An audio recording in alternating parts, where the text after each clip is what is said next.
Congress, I have the great pleasure, the high privilege, and the distinguished honor of presenting to you the President of the United States.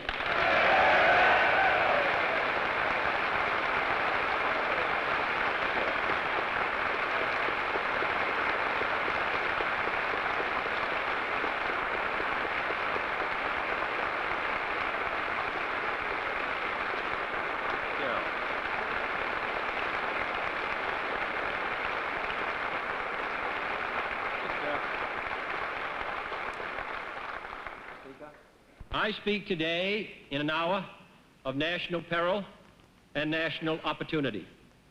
Before my term has ended, we shall have to test anew whether a nation organized and governed such as ours can endure. The outcome is by no means certain. The answers are by no means clear. All of us together, this administration, this Congress, this nation, must forge those answers. The present state of our economy is disturbing. We take office in the wake of 7 months of recession, 3.5 years of slack, 7 years of diminished economic growth, and 9 years of falling farm income. Business bankruptcies have reached their highest level since the Great Depression. Since 1951, farm income has been squeezed down by 25%. Save for a brief period in 1958, insured unemployment is at the highest peak in our history. Of some 5.5 million Americans who are without jobs, more than 1 million have been searching for work for more than 4 months.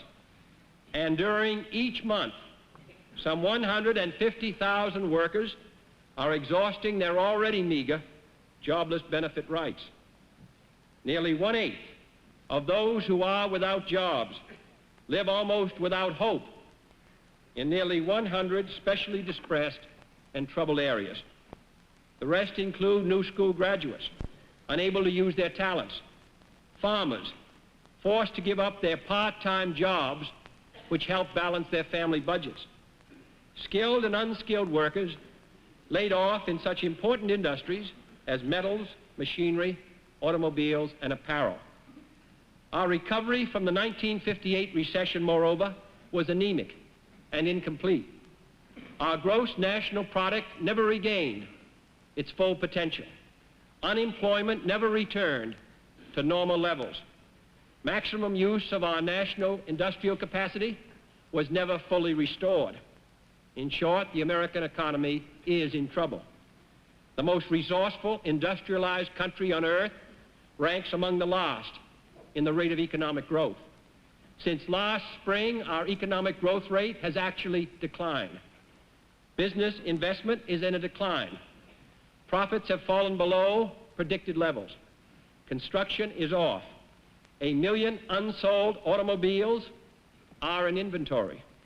Fewer people are working, and the average work week has shrunk well below 40 hours. Yet prices have continued to rise, so that now too many Americans have less to spend for items that cost more to buy. In short, whatever is required will be done to back up all our efforts abroad and to make certain that in the future, as in the past, the dollar is as sound as a dollar.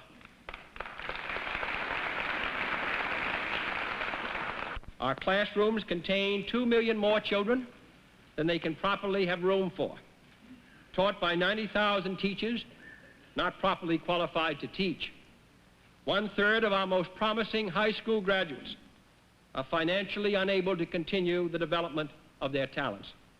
The war babies of the 1940s, who overcrowded our schools in the 1950s, are now descending in 1960 upon our colleges, with 2 college students for every one 10 years from now.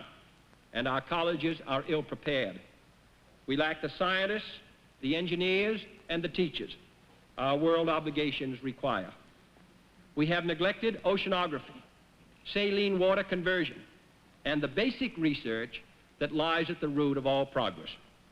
Federal grants for both higher and public school education can no longer be delayed.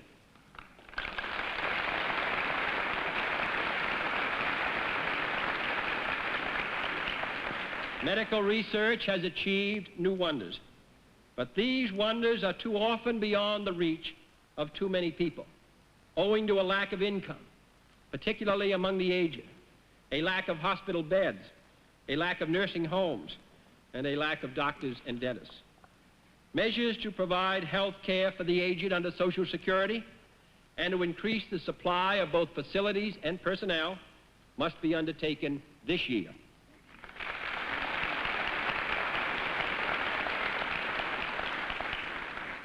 Our supply of clean water is dwindling. Organized and juvenile crime cost the taxpayers millions of dollars every year, making it essential that we have improved enforcement and new legislative safeguards. The denial of constitutional rights to some of our fellow Americans on account of race, at the ballot box and elsewhere, disturbs the national conscience and subjects us to the charge of world opinion that our democracy is not equal to the high promise of our heritage. Morality in private business has not been sufficiently spurred by morality in public business. A host of problems and projects in all 50 states, though not possible to include in this message, deserves and will receive the attention of both the Congress and the executive branch. On most of these matters, messages will be sent to the Congress within the next 2 weeks. But all these problems pale when placed beside those which confront us around the world. No man entering upon this office, regardless of his party, regardless of his previous service in Washington, could fail to be staggered upon learning, even in this brief 10-day period, the harsh enormities of the trials through which we must pass in the next 4 years. Each day the crises multiply. Each day their solution grows more difficult. Each day we draw nearer the hour of maximum danger as weapons spread and hostile forces grow stronger. I feel I must inform the Congress that our analysis over the last 10 days make it clear that in each of the principal areas of crisis, the tide of events has been running out and time has not been our friend. In Asia, the relentless pressures of the Chinese communists menace the security of the entire area, from the borders of India and South Vietnam to the jungles of Laos, struggling to protect its newly won independence. We seek in Laos what we seek in all Asia, and indeed in all of the world: freedom for the people and independence for the government. And this nation shall persevere in our pursuit of these objectives.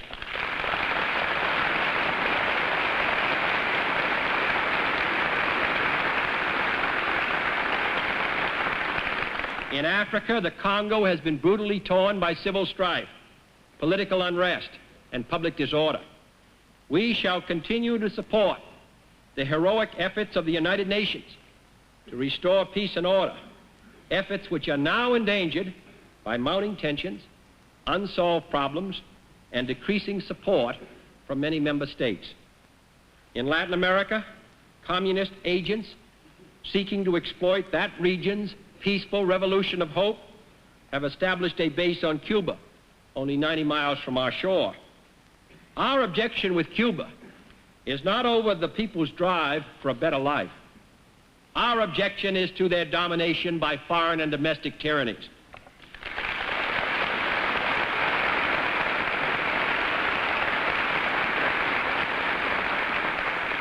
Cuban social and economic reform should be encouraged. Questions of economics and trade policy can always be negotiated, but communist domination in this hemisphere can never be negotiated.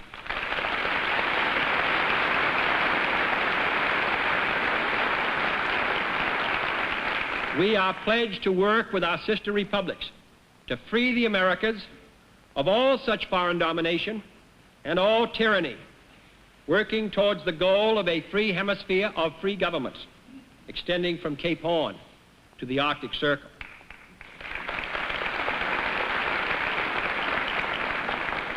In Europe, our alliances are unfilled. and in some disarray. The unity of NATO has been weakened by economic rivalry and partially eroded by national interest. It has not yet fully mobilized its resources nor fully achieved a common outlook. Yet no Atlantic power can meet on its own the mutual problems now facing us in defense, foreign aid, monetary reserves, and a host of other areas. And our close ties with those whose hopes and interests we share are among this nation's most powerful assets. Our greatest challenge is still the world that lies beyond the Cold War. But the first great obstacle is still our relations with the Soviet Union and Communist China. We must never be lulled into believing that either power has yielded its ambitions for world domination, ambitions which they forcefully restated only a short time ago. On the contrary, our task is to convince them that aggression and subversion will not be profitable routes to pursue these ends. Open and peaceful competition for prestige, for markets, for scientific achievement, even for men's minds, is something else again. For if freedom and communism were to compete for man's allegiance in a world at peace, I would look to the future with ever-increasing confidence.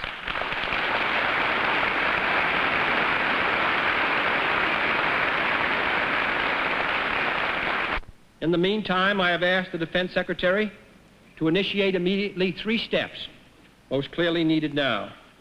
First, I have directed prompt attention to increase our airlift capacity. Obtaining additional air transport mobility, and obtaining it now, will better assure the ability of our conventional forces to respond without discrimination and speed, to any problem at any spot on the globe at any moment's notice. In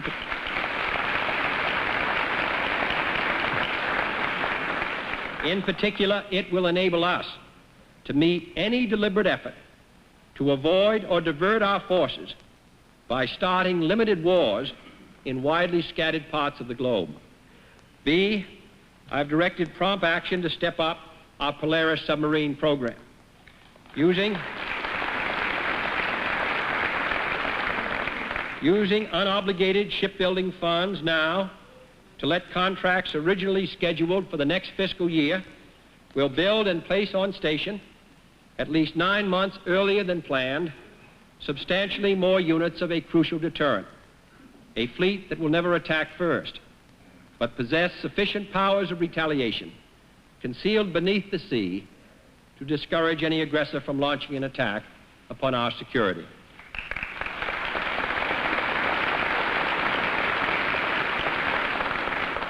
C, I have directed prompt action to accelerate our entire missile program.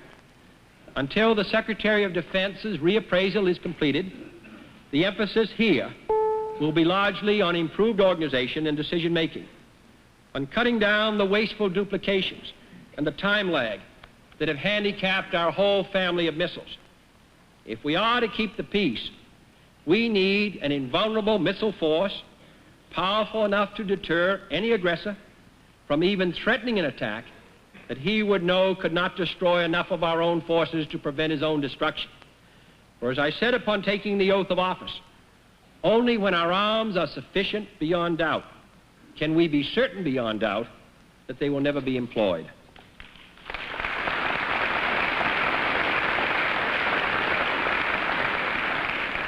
I hope the Senate will take early action, approving the convention establishing the Organization for Economic Cooperation and Development. This will be an important instrument in sharing with our allies this development effort, working towards the time when each nation will contribute in proportion to its ability to pay. For while we are prepared to assume our full share of these huge burdens, we cannot and must not be expected to bear them alone.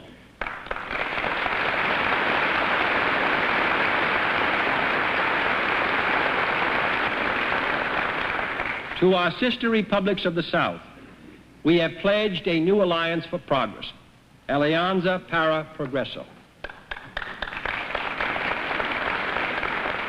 Our goal is a free and prosperous Latin America, realizing for all its states and all its citizens a degree of economic and social progress that matches their historic contributions of culture, intellect, and liberty. To start this nation's role at this time in that alliance of neighbors, I am recommending the following: that the Congress appropriate in full the $500 million fund pledged by the Act of Bogota, to be used not as an instrument of the Cold War, but as a first step in the sound development of the Americas. That a new interdepartmental task force be established under the leadership of the Department of State to coordinate at the highest level all policies and programs of concern to the Americas. That our delegates to the OAS, working with those of other members, strengthen that body as an instrument to preserve the peace and to prevent foreign domination anywhere in the hemisphere. That in cooperation with other nations, we launch a new hemispheric attack on illiteracy and inadequate educational opportunities at all levels. And finally, that a Food for Peace mission be sent immediately to Latin America to explore ways in which our vast food abundance can be used to help hunger and malnutrition in certain areas of suffering in our own hemisphere.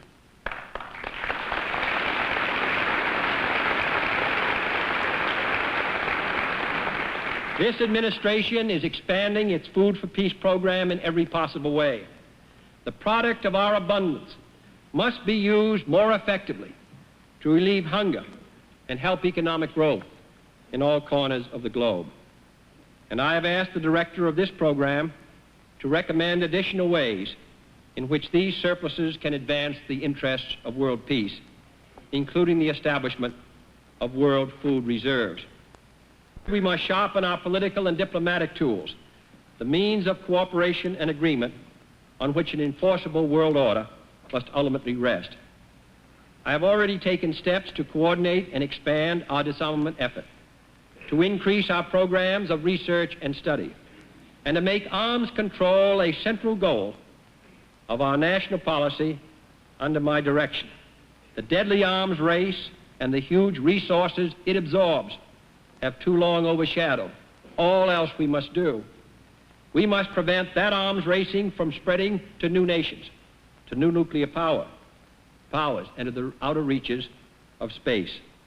We must make certain that our negotiators are better informed and better prepared to formulate workable proposals of our own and to make sound judgments about the proposals of others. I have asked the other governments concerned to agree to a reasonable delay in the talks on a nuclear test ban, and it is our intention to resume negotiations prepared to reach a final agreement with any nation that is equally willing to agree to an effective and enforceable treaty.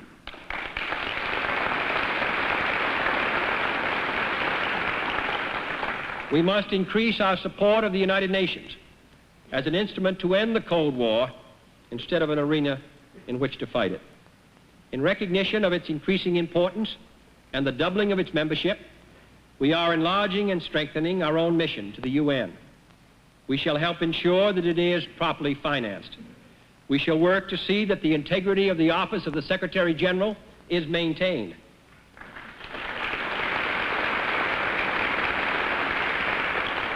And I would address a special plea to the smaller nations of the world to join with us in strengthening this organization, which is far more essential to their security than it is to ours.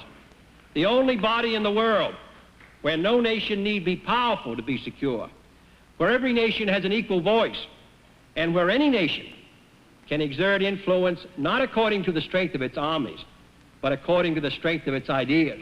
It deserves the support of all.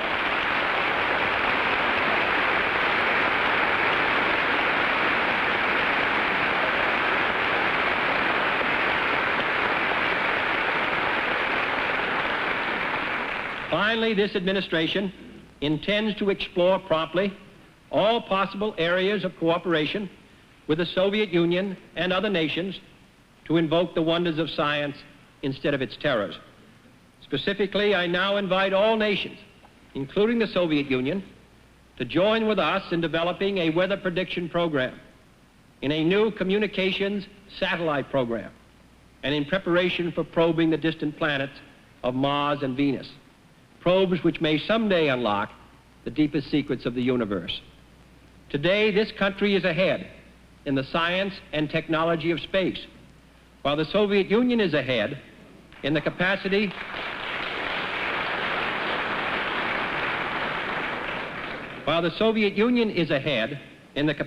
to lift large vehicles into orbit. Both nations would help themselves, as well as other nations, by removing these endeavors from the bitter and wasteful competition of the Cold War.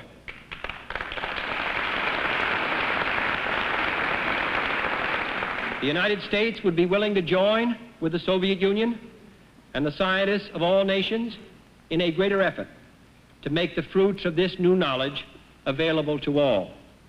And beyond that, in an effort to extend farm technology to hungry nations, to wipe out disease, to increase the exchanges of scientists and knowledge, and make our own laboratories available to technicians of other lands who lack the facilities to pursue their own work.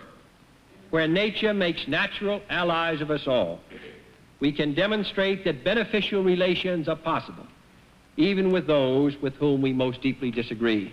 And this must someday be the basis of world peace and world law.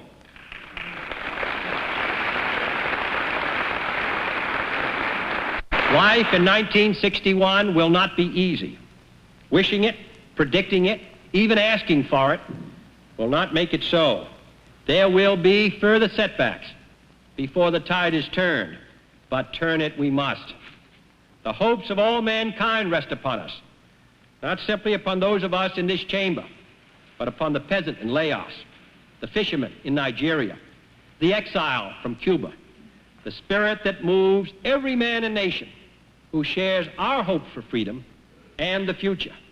And in the final analysis, they rest most of all upon the pride and perseverance of our fellow citizens of the great republic.